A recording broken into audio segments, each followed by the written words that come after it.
Goldman Sachs, far and away, is probably the most successful investment bank on Wall Street right now.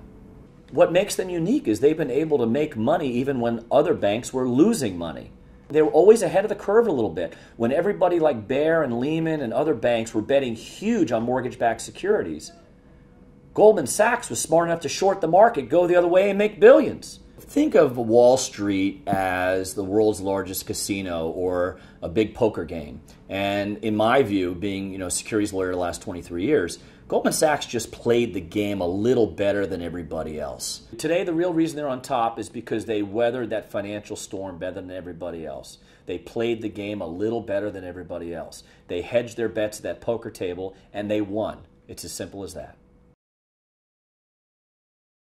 When Wall Street banks were making hundreds of millions, if not billions of dollars in derivatives and mortgage-backed securities, many of them bet the farm, like Lehman, and they ended up going under. Bear Stearns bet the farm, they went under. Goldman Sachs was smart enough not to bet the farm, and at the same time, to bet the other way, to bet that at some point this housing bubble, which was in large part created by Wall Street, would end, and there'd be a way to make money on the downside. And they did. They did it by betting directly against the products they were selling, and they did it by buying loads of insurance to back up those bets.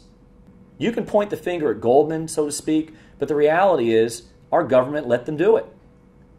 Our government let Goldman Sachs do exactly what they did. They did it legally. There's many, many, many millionaires at Goldman Sachs. By last count, I think last year, they proposed paying some 1,500 employees at Goldman Sachs at least $1 million bonus or more.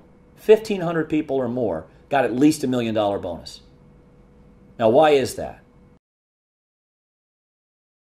Goldman Sachs and other banks have tremendous influence in Washington. If people don't think that Goldman Sachs didn't influence government policy, which they directly benefited from, you're wrong. They did.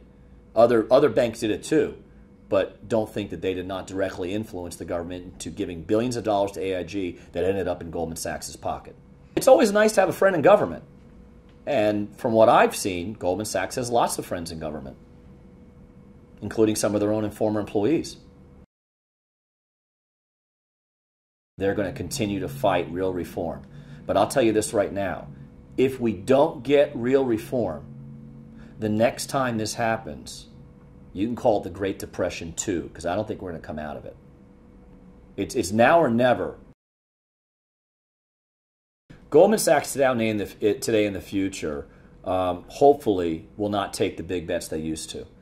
That hopefully our government will rein in the risk-taking on Wall Street so that Goldman Sachs knows we're not going to bail them out again. They're on their own. That's the only way you're going to curb this ridiculous risk-taking that led to this debacle, which has affected every American. It's got to stop. We can't afford it.